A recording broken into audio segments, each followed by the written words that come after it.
Ce matin, nous partagerons un passage de Matthieu, chapitre 28, verset 19. « Allez et faites de toutes les nations des disciples, les baptisant au nom du Père, du Fils et du Saint-Esprit, et enseignez-leur à observer tout ce que je vous ai prescrit. » Oui, Seigneur, ce matin, nous sommes assemblés pour célébrer, Seigneur, ce baptême, ce témoignage d'une sœur qui te rejoint, qui témoigne d'être ta disciple. Et Seigneur, oui, nous voulons enseigner ta parole, la partager, apprendre à nos frères et sœurs et apprendre nous-mêmes, Seigneur, à la suivre sans faille. Et Seigneur, tu sais que parfois nous n'y arrivons pas, nous chutons. Mais toi, Seigneur, tu es un Dieu aimant, tu nous regardes et tu nous reprends avec tendresse et amour. Alors Seigneur, merci aujourd'hui pour ces moments que nous partageons entre frères et sœurs pour ce baptême. Sois loué, Seigneur, et nous te rendons gloire. Amen. Eh bien voilà, nous sommes arrivés au jour J pour Ramona. Il y avait un peu de stress, mais ça va aller. On est là, elle sait qu'on l'aime, voilà. On sait qu'on est passé par là, on sait ce qu'elle peut ressentir et qu'on a connu, voilà, donc tout va bien.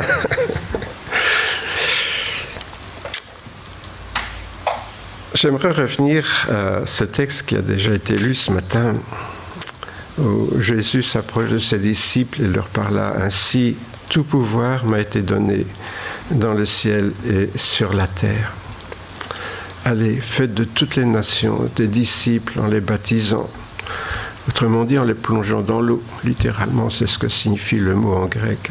« Au nom du Père, du Fils, du Saint-Esprit, et enseignez-leur à garder tout ce que je vous ai prescrit. Et voici, je suis avec vous tous les jours, jusqu'à la fin du monde. » Je voulais relire ce texte dans son contexte parce qu'il est encadré par une première phrase où Jésus nous dit qu'il a reçu tout pouvoir dans le ciel et sur la terre. Et il termine en disant « Je suis avec vous tous les jours jusqu'à la fin du monde ». Autrement dit, pour nous qui sommes passés par le baptême et pour Ramona qui s'y engage aujourd'hui, bien qu'elle soit avec le Seigneur depuis pas mal de temps quand même, hein, Ramona, il y a quand même cette assurance que c'est pas n'importe qui en qui nous nous sommes confiés. C'est quand même quelqu'un qui a tous les pouvoirs de Dieu, c'est pas rien, et qui est avec nous jusqu'à la fin du monde. Et ça, c'est pas rien non plus. Première idée, le baptême symbolise une nouvelle naissance hors de l'eau. Pourquoi une nouvelle naissance ? Parce que nous savons que toutes les naissances se passent dans l'eau.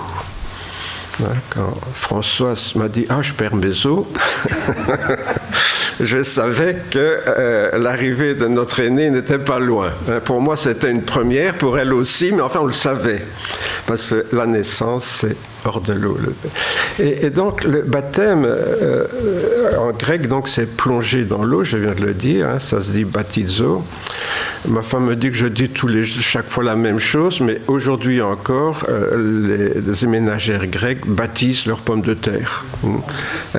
En grec, c'est comme ça. Quand elles plongent leurs pommes de terre dans l'eau, c'est baptizo, quoi, c'est plonger dans l'eau.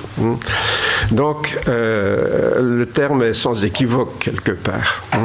C'est pour cette raison que les chrétiens appelaient cette cérémonie le baptême. En fait, ils n'ont rien inventé. Ils ont simplement donné le nom normal quand on plonge quelqu'un ou quelque chose dans l'eau.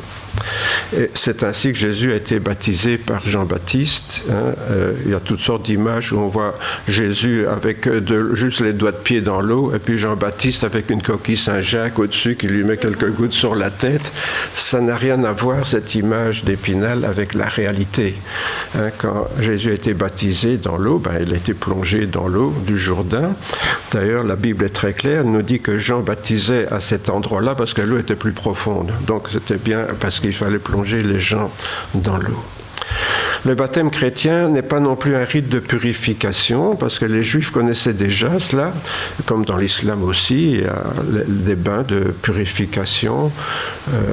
Donc on a retrouvé donc des endroits où les Hébreux ont vécu et où il y avait des bassins qui étaient, je suis en train de regarder, une note n'est pas en train de déborder, non ça va, et qu'il y avait des bassins où les Hébreux se plongeaient, c'était dans des rites de purification symbolique, donc on se lave le corps pour se laver de ses péchés. Mais le baptême n'est pas ça. Je le dis parce que souvent, pour les catholiques, par exemple, le baptême, c'est pour effacer le péché originel. Bon, une invention de saint Augustin, le péché originel qui date du IVe siècle, mais en parenthèse. Donc, mais en même temps, Jésus a dit, si vous voulez hériter du royaume des cieux, il faut redevenir comme les petits-enfants. Donc si les petits-enfants avaient vraiment un affreux péché et qu'ils gardent tant qu'ils ne sont pas baptisés, Jésus n'aurait pas dit ça, bien sûr. Donc depuis le début de l'Église chrétienne, le baptême est pratiqué comme le signe de la nouvelle naissance. Donc c'est vraiment le baptême, c'est un symbole de ce qui s'est passé le jour de notre conversion. Bien sûr, c'est le jour où nous avons donné notre vie au Seigneur, où le Saint-Esprit est venu en nous, que nous avons vraiment passé par cette nouvelle naissance avec le Seigneur. Mais c'est comme quand on s'aime dans un couple et qu'on se marie, voilà. On prend un engagement public de ce qu'on a vécu, je dirais, dans le secret de son cœur et de sa vie. Jésus répondit, en vérité, je te le dis, c'est dans son échange avec Nicodème, si un homme ne naît de nouveau, un humain, une femme, ne naît de nouveau, il ne peut voir le royaume de Dieu. Ce qui est né de la chair est chair, ce qui est né de l'esprit est esprit. Donc Jésus nous dit que de la même façon qu'on est selon la chair, quand on sort du ventre de notre maman, bien sûr, on peut naître de l'esprit le jour où on prend le baptême symboliquement, donc pour cette nouvelle naissance avec le Seigneur. On recommence une nouvelle vie avec le Seigneur, en quelque sorte, c'est une nouvelle vie qui commence. Dans les ruines d'anciennes églises, on a retrouvé des baptistères qui attestent donc du baptême par immersion. Je voudrais bien comme ça, en parenthèse, il est beau. Ces baptistères, vous savez, on les a retrouvés, au fait, en Afrique du Nord. Parce que l'islam n'a pas toujours été là. Avant le 7e siècle, toute l'Afrique du Nord était chrétienne. C'était là que saint Augustin a exercé son ministère, notamment en Tunisie. Donc là, on a retrouvé des baptistères, un comme ça, un autre ici. Vous voyez, ce genre de baptistère. On peut deviner qu'il y avait là des colonnes et sans doute un toit au-dessus. Mais c'est amusant parce que, vous voyez, on devait baptiser en série parce que les gens entraient d'un côté, on les baptisait, puis ils ressortaient. Vous voyez, donc c'était vraiment des baptistères. Les premiers siècles, les chrétiens baptisaient ainsi. Et les catholiques en ont fait autant jusqu'au Moyen-Âge. Vous voyez, donc ça, on ne le dit pas toujours. Mais dans d'anciennes églises, on voit le baptistère, vous voyez, à gauche, là. Au milieu, on a rajouté un baptistère moderne, là où on met quelques gouttes sur la tête du bébé, mais à l'origine, c'était une piscine, et il n'y avait pas la porte devant. Là, on l'a rajouté après, cette porte, quand on a commencé à baptiser par aspersion. Et nous voyons souvent des images de Clovis, vous savez, le fameux Clovis là, qui a cassé le vase de Soissons. Vous vous rappelez votre cours d'histoire? Eh bien, Clovis, lorsqu'il a été baptisé à Reims par Saint Rémy, on représente souvent des baptistères comme celui-là, où les gens étaient plongés dans l'eau. Alors aujourd'hui encore, on plonge les gens dans l'eau pour les baptiser. Qui le fait? Les orthodoxes grecs, bien sûr. Pourquoi? Parce que les orthodoxes baptisent les bébés comme les catholiques, mais en les plongeant dans l'eau. Forcément, ils parlent grec. Donc, ils ne vont pas dire on va plonger le bébé dans l'eau et puis pas le faire. Puisque baptiser, c'est plonger dans l'eau. Vous voyez? Donc, eux, bien sûr, ils continuent à baptiser les bébés, et les adultes aussi, mais souvent, les familles grecques baptisent les bébés. Et donc le prêtre grec plonge le bébé dans l'eau. 3 fois souvent ils le font, au nom du Père, une fois au nom du Fils et une fois au nom du Saint-Esprit. Et on ressort le bébé hurlant le plus souvent. Là il est encore inconscient, je crois. Bien. Dans les églises évangéliques, bien sûr, on baptise aussi par immersion. Hein, vous le savez, puisqu'on va le faire aujourd'hui. Quand on peut le faire en plein air, c'est beau. Je me souviens quand on était au Burundi, on baptisait dans le lac Tanganyika. Alors là, c'est merveilleux ça, hein, donc d'avoir cette lac immense et les baptisés qui se suivent et les pasteurs qui les baptisent là dans le lac. Où c'était moins gai, c'était dans les montagnes, dans les torrents. Ouais. On mettait des pierres pour faire monter le niveau de l'eau. Mais on a assisté à un baptême, 250 personnes et 2 pasteurs qui baptisaient. Les 2 pasteurs dans l'eau glacée de la montagne pendant je ne sais pas combien de temps, les pauvres. J'aurais pas voulu être à leur place. Mais voilà, donc c'était des choses qu'on a vécues qui nous rappellent tout à fait ce qu'on voit dans les évangiles où Jean-Baptiste baptisait dans le Jourdain. Le baptême est un engagement personnel avec Dieu. Donc ce n'est pas seulement une nouvelle naissance, ou le rappel de la nouvelle naissance qu'on a connue le jour de notre engagement avec le Seigneur, mais c'est aussi un engagement que l'on prend. Et c'est peut-être le plus par rapport à la conversion. Il y a cet engagement, je dirais, c'est un peu comme le plus du mariage par rapport aux fiançailles. Vous voyez, on est fiancé, mais on n'est pas encore engagé. Hein, on peut encore se séparer. Enfin, c'était comme ça dans le temps. Bon. Donc, le temps de fiançailles était un temps où on pouvait encore se désengager parce qu'on ne s'était pas engagé, en fait. Hein. Tandis que le mariage, là, il y a un engagement public, il y a des témoins. Hein, c'est pour ça qu'il y a des témoins. C'est pour marquer le caractère public de cet engagement qu'est le mariage. Et le baptême, c'est pareil. Un baptême tout seul dans une baignoire, dans une maison, ça n'a pas beaucoup de sens. Parce que c'est le caractère public qui donne du sens au témoignage. Si je témoigne et qu'il n'y a personne, c'est plus un témoignage. Vous voyez ? Donc, voilà. Il y a ce témoignage public, donc d'un engagement avec Dieu.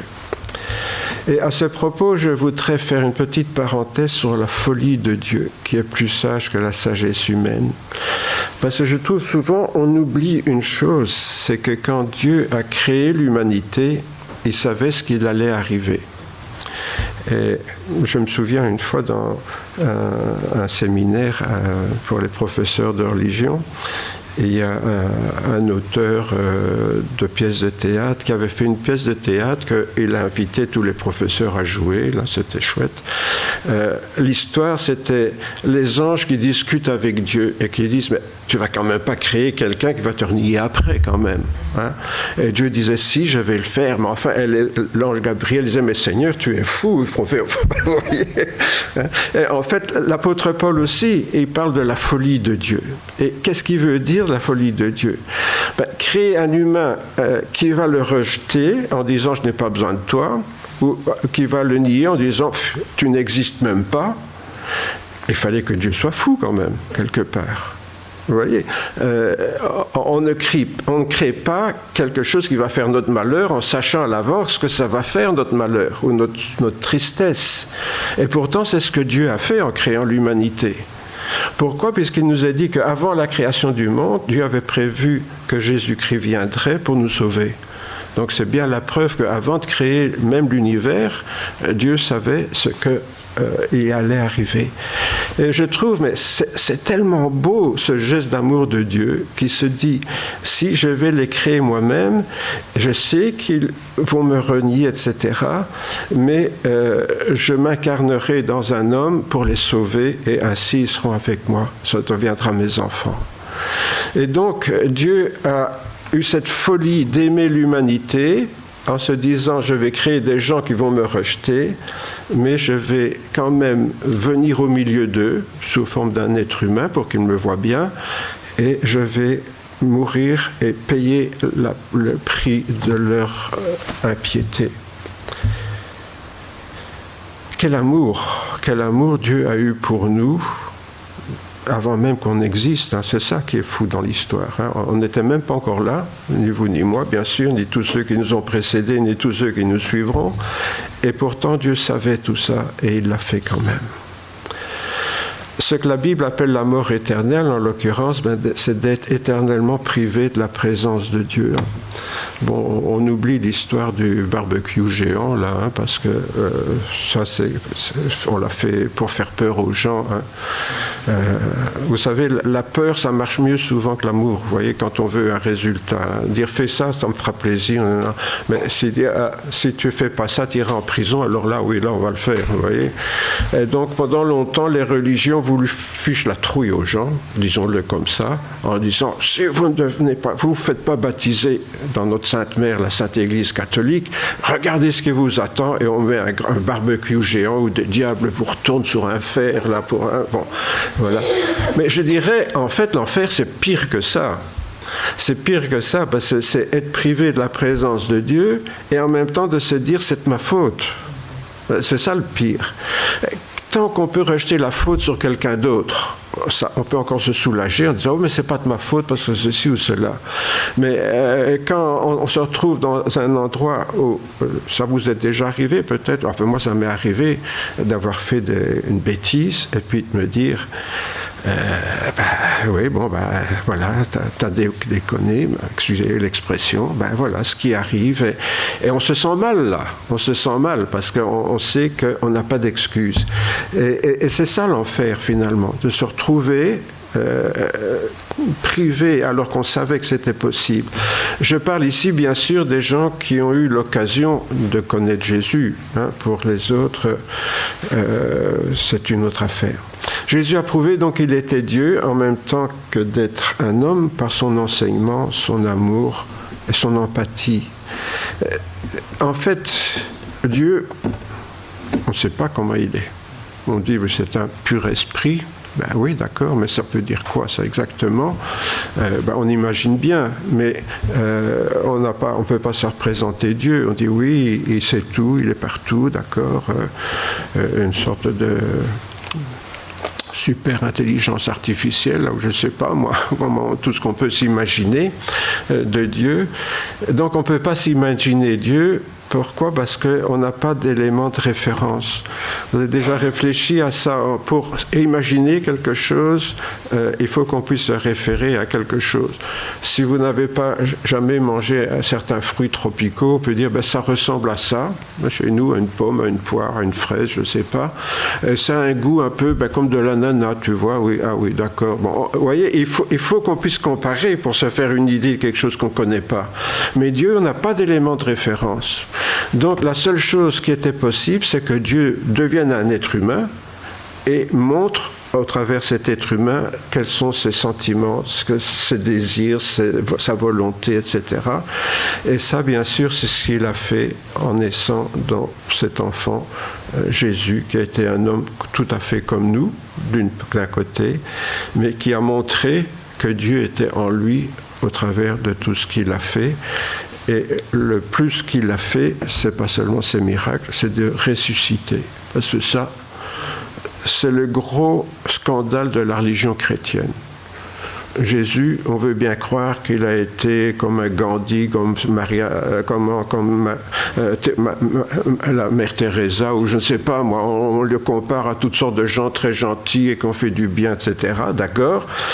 Mais il n'y en a quand même aucun qui est ressuscité après avoir été crucifié comme Jésus. Et on a constaté sa mort en lui plantant une lance dans le cœur. Donc là, on était sûr qu'il était bien mort. Hein. Et donc, lorsque Jésus ressort du tombeau, et qu'il a un corps tout à fait différent alors, parce qu'il peut apparaître, disparaître, et on se rend compte qu'il a un corps tout à fait différent, et ce qu'il nous enseigne, c'est que lorsque nous on ressuscitera, on sera comme ça. Et lui, il est la preuve que c'est possible. Donc tout ce qui est incroyable dans la foi, Jésus l'a vécu, l'a montré, et ceux qui l'ont vu ainsi ont tellement été convaincus que c'était possible qu'ils sont pratiquement tous morts en martyrs.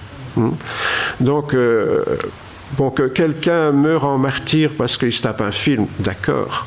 Mais que des centaines de gens qui ont connu Jésus acceptent de mourir en martyr parce qu'ils l'ont vu ressusciter, c'est pas tous des tarés quand même. Hein. Donc, voilà des gens qui sont vraiment témoins de la résurrection de Jésus et qui nous ont transmis le message.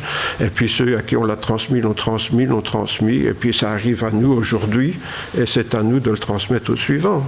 Voilà. Le baptême chrétien donc est une sorte d'enterrement symbolique qui symbolise la mort du croyant à cette vie sans Dieu et une résurrection pour une nouvelle vie avec Dieu. Donc en fait, en plongeant notre sœur dans l'eau, on va l'enterrer. Évidemment, à coup de pelle et de terre, elle ne risquait pas de ressortir vivante, donc on préfère l'eau.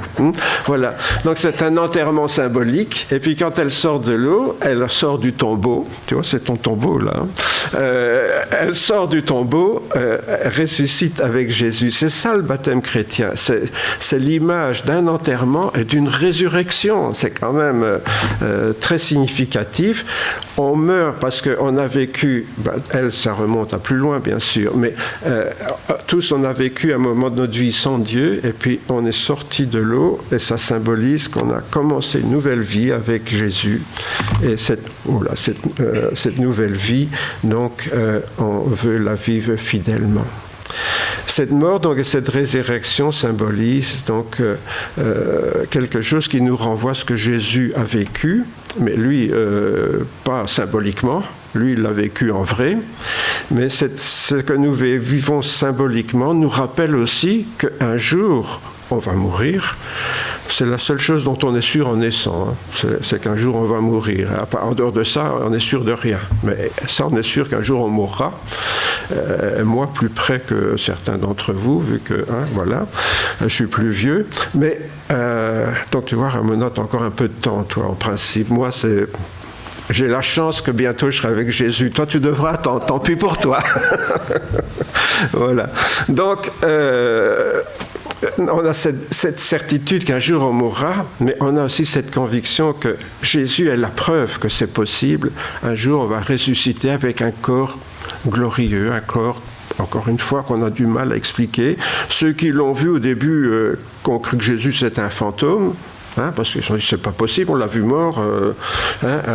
Et même les apôtres ne voulaient pas le croire. Alors Jésus dit, vous n'avez rien à manger. Là. Alors ils lui ont donné à manger. Ah oui, c'est un fantôme, ça ne mange pas. Donc d'accord, il est bien vivant. Vous voyez, pour eux, ça a été difficile à accepter. Et aujourd'hui, c'est la chose la plus difficile à accepter dans le christianisme. L'apôtre Paul, lorsqu'il prêchait devant des autorités romaines, on l'a écouté. Puis quand il a commencé à parler de la résurrection, on lui a dit, écoute Paul, là, on va t'entendre une autre fois, parce qu'on dit, là, là tu vas un peu trop loin. Là, Enfin, là, c'était en Grèce, c'est pas devant les Romains. En me faisant baptiser, donc je montre que je reconnais mon impiété, ce que j'ai vécu avant de connaître Jésus, et j'accepte que Jésus est mort pour moi, afin que j'obtienne donc le pardon de mes fautes.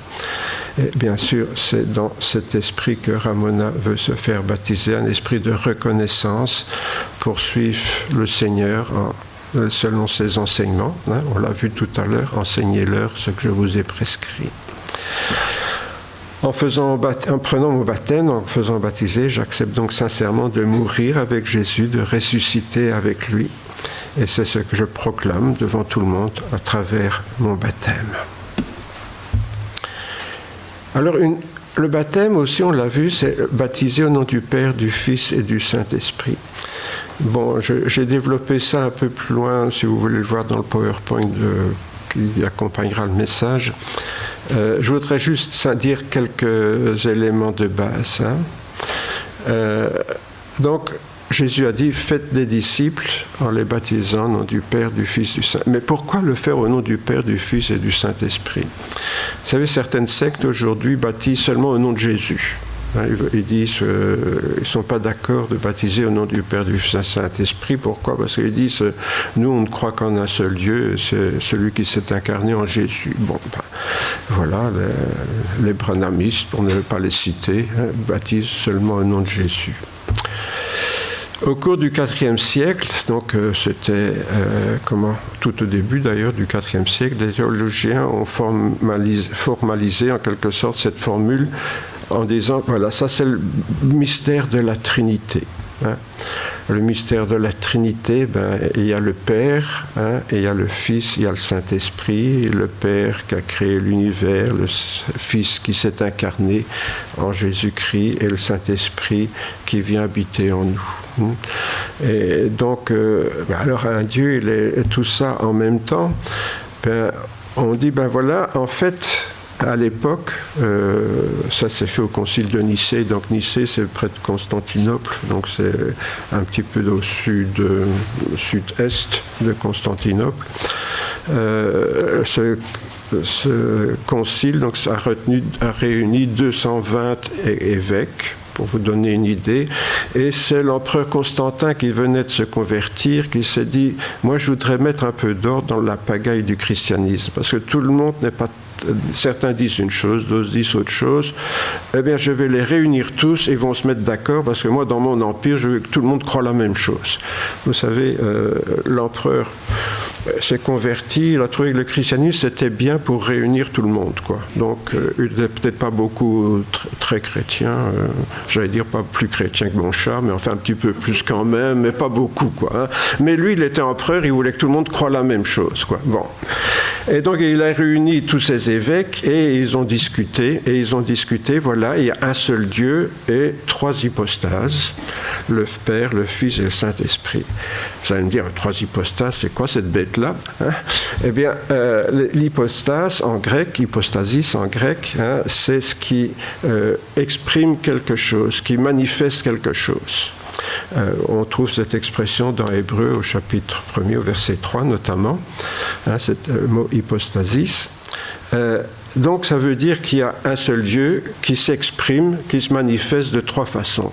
On va dire, d'accord, là on est bien d'accord, il n'y a qu'un seul Dieu.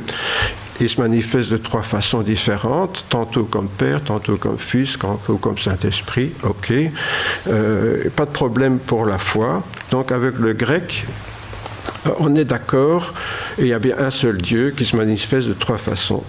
Mais voilà, plus tard, on a parlé latin, donc il a fallu traduire ça. Hein. Alors, on a pris le mot hypostasis et on l'a traduit en latin par persona. Persona. Pourquoi persona ? Eh bien, parce que persona, c'était quelque chose que les acteurs mettaient pour jouer du théâtre. Parce que dans l'Antiquité, si vous avez vu des choses de l'Antiquité, les acteurs ont souvent des masques. Vous savez, c'est un petit peu comme avec le théâtre de marionnettes, où les rôles sont bien typés, quoi. Hein. Et il y a le gendarme, il y a tel personnage, bien sûr. Et donc, dans les théâtres antiques, donc, les personnages mettait un masque et parfois le même acteur changeait de masque pour jouer des rôles différents. Et donc c'est pour ça qu'on a traduit hypostase, un Dieu en trois hypostases, par un Dieu en trois personas, parce que c'est comme si Dieu changeait de rôle à différents moments de ses activités, si vous voulez. Ok, donc en latin, on a un Dieu qui joue toujours trois rôles différents. C'est plus tout à fait trois manifestations. Ici, c'est trois rôles, mais enfin, ça ressemble très fort. Donc, on a toujours un seul Dieu et on ne croit pas en plusieurs dieux. Hein? D'accord. Jusque-là, ça va très bien. Le problème, c'est quand on est passé du latin au français et à l'anglais. Pourquoi ? Parce qu'on a traduit persona par personne. Aïe. C'était plus du tout la même chose, là. Parce qu'il y a un seul Dieu en trois personnes. Vous voyez où ça coince ? Maintenant, ça veut dire quoi, ça ? Une personne, c'est une personne. Donc, finalement, il y a trois dieux, quoi. Donc, ce n'est plus trois façons différentes que Dieu de se manifester, c'est un Dieu composé de trois personnes. Et c'est bien sûr ce qu'on enseigne dans toutes les églises en français, même les églises évangéliques, malheureusement, hein, qui sont devenues des polythéistes de fait. Hein, il y a trois personnes en Dieu, un seul Dieu en trois personnes. Et ça, évidemment, ça a créé un gros problème. Pourquoi ? Parce que qu'est-ce que nous reprochent les musulmans ? Vous n'êtes pas monothéistes, vous croyez en 3 dieux. Ils ont raison quelque part.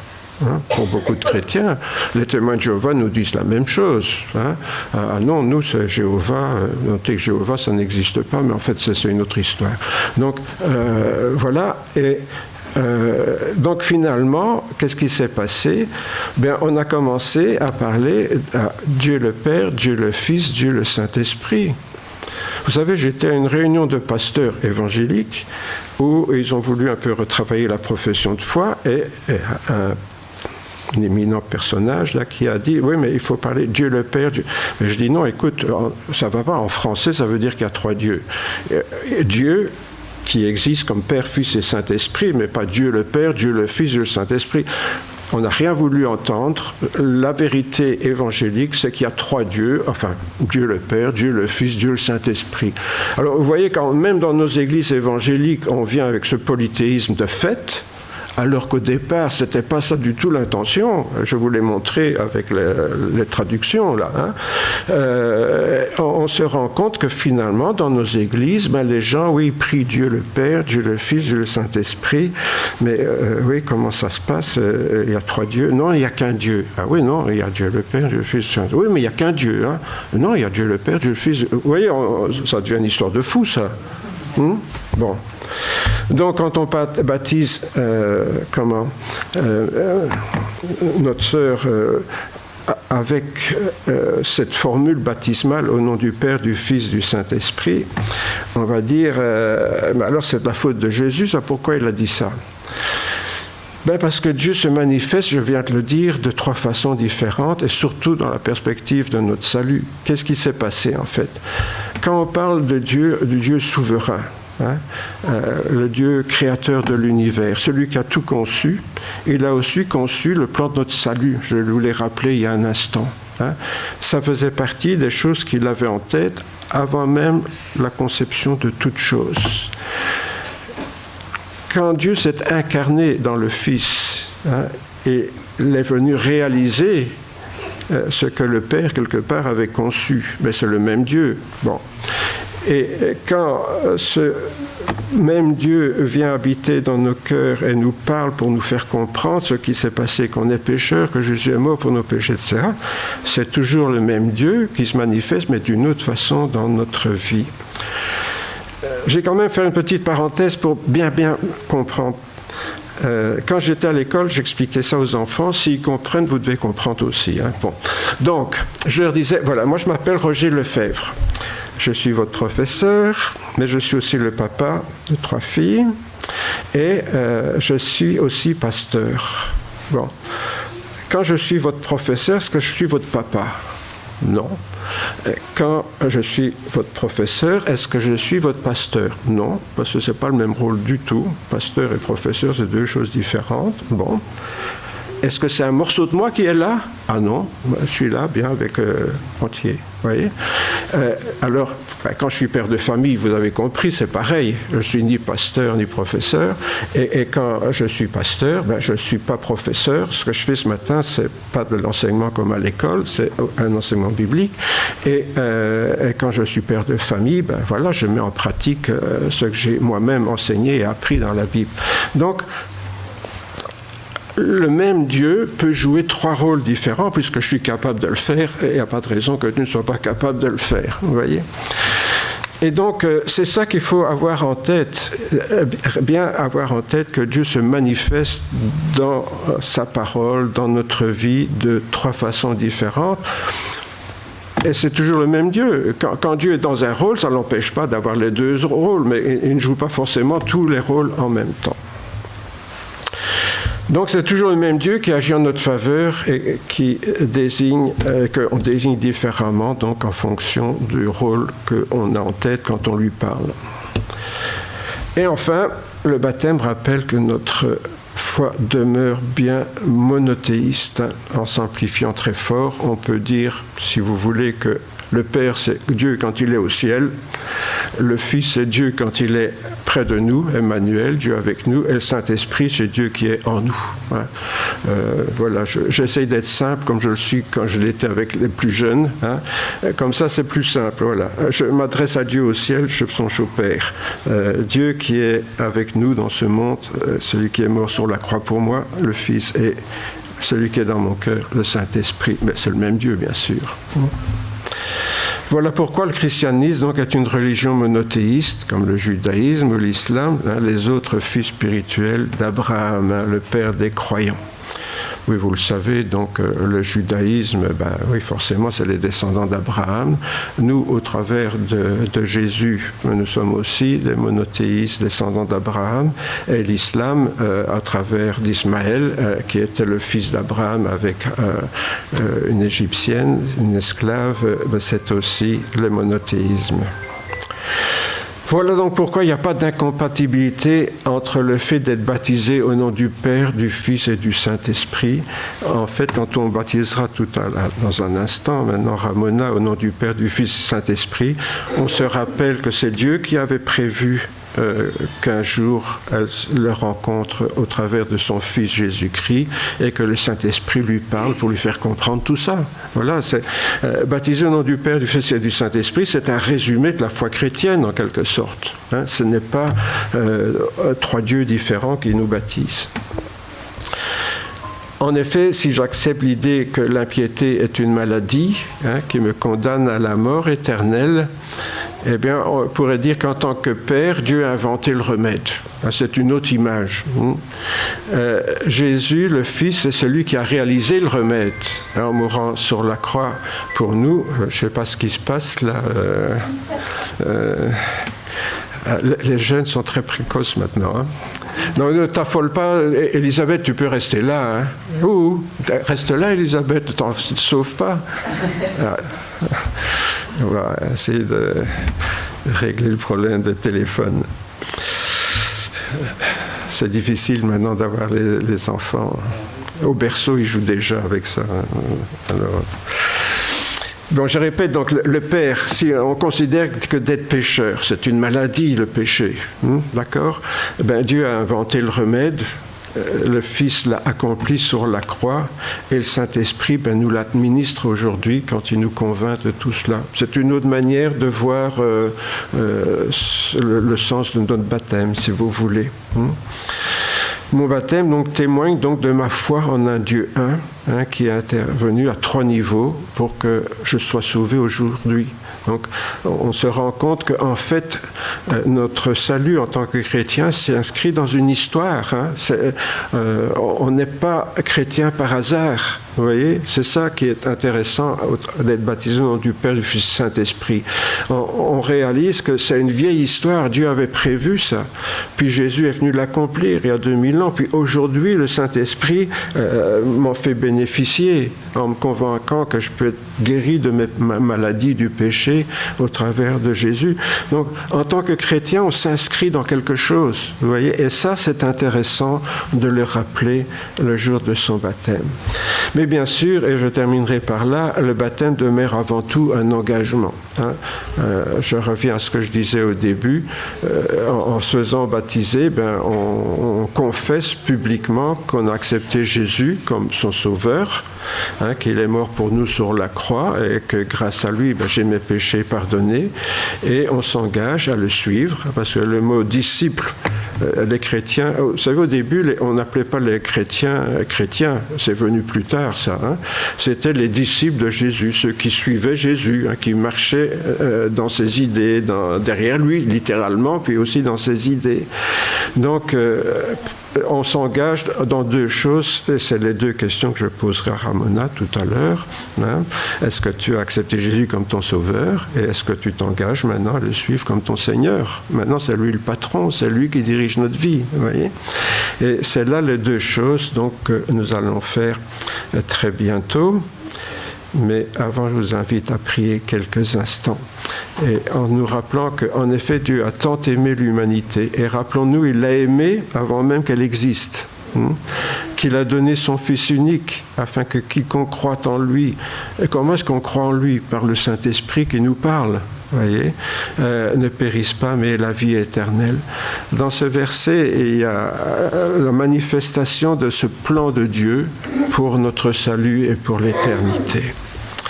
En effet, Père, ce matin, nous voulons nous réjouir, Seigneur, en nous rappelant que tu nous as aimés avant même qu'on existe, que tu avais prévu, Seigneur, qu'on ne serait pas toujours des anges et qu'au contraire, Seigneur, nous allions te rejeter et peut-être nier ton existence et même peut-être t'en vouloir de tout ce qui se passe dans le monde, qui est le fait de la méchanceté humaine. Et Seigneur, ce matin, tu nous rappelles que cet amour, Seigneur, il s'est concrétisé dans le Seigneur Jésus. Tu as accepté, Seigneur, toi qui étais dans le ciel, à venir dans un être humain comme chacun d'entre nous pour nous montrer qui tu es vraiment et ce que tu veux faire pour nous. Et non seulement tu l'as montré par tes miracles, par l'amour que tu as manifesté aux humains, mais tu l'as montré surtout en donnant ta vie pour nous, en disant voilà, la punition que tous ces gens méritent, je la prends sur moi. Maintenant, ils ne seront plus punis parce que j'ai été puni à leur place. Et Seigneur, tu nous as convaincus de ça le jour où le Saint-Esprit est venu dans notre cœur et nous a montré que nous étions pécheurs et que nous pouvions être sauvés. Seigneur, te remercions pour ce grand cadeau. Et ce matin, Seigneur, que pas seulement Ramona, mais nous tous, nous te disons merci. Mais nous te présentons notre sœur Ramona parce que, bien qu'elle l'ait vécu depuis plusieurs années déjà, elle a aujourd'hui l'occasion de s'engager publiquement, Seigneur, avec toi. Et nous savons qu'elle avait ce désir dans le cœur depuis longtemps. C'est pourquoi, Seigneur, nous voulons nous associer à elle et l'accompagner dans cet engagement, lui dire que nous l'aimons et que nous voulons la soutenir et l'encourager, non seulement aujourd'hui, mais aussi dans les jours à venir. Merci, Seigneur, de ce que tu nous donnes cette grâce de former une grande famille, la famille de tes enfants, tous ceux qui ont accepté Jésus dans leur vie, tous ceux qui ont accepté de devenir les frères et les sœurs de Jésus sont devenus tes propres enfants adoptifs. Sois béni, Père, pour toutes ces choses dans le précieux nom de Jésus, notre Seigneur. Amen. Oui, ben, je te laisse là. Ça va aller? Tu es toute seule comme une grande? Oui, ça va. Donc moi, ma rencontre avec Jésus, elle s'est faite dans la souffrance, la frustration, dans l'épreuve et aussi dans les déserts spirituels et dans la délivrance aussi. Faut savoir que moi, j'étais dans une secte de témoins de Jéhovah et à un moment, j'en pouvais plus. Et un soir, j'ai crié à Dieu tellement que j'en pouvais plus. Et c'est souvent dans les épreuves que la rencontre se fait. Et si les témoignages sont rendus, c'est parce qu'il y a délivrance au nom de Jésus. Voilà. Amen. Bien. Allez, bien. Voilà, Ramona, ma sœur, as-tu accepté Jésus comme ton sauveur personnel? Oui.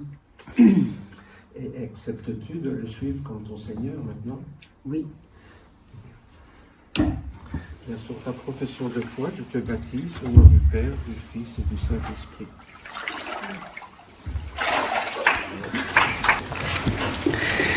Et Seigneur, aujourd'hui encore te remercier pour ces paroles que nous avons entendues, pour cet enseignement, Seigneur, sur la Trinité, sur le baptême. Et Seigneur, vraiment te remercier pour cette sœur que nous accueillons, qui nous a fait l'honneur de témoigner dans notre Église de son discipulat pour toi, Seigneur, d'avoir ce cœur de te suivre. Alors Seigneur, merci vraiment pour ça, pour ces moments que nous pouvons passer tous ensemble. Cela nous réchauffe le cœur et nous renforce, Seigneur, dans ta parole et dans ton amour. Seigneur, veille sur nous tout au long de la semaine, permets-nous d'être des témoins de ce que nous vivons avec toi, auprès de nos proches et auprès de nos collègues de travail et des gens que nous rencontrerons. Sois béni, Seigneur, pour ce que tu nous donnes et pour ton amour. Amen.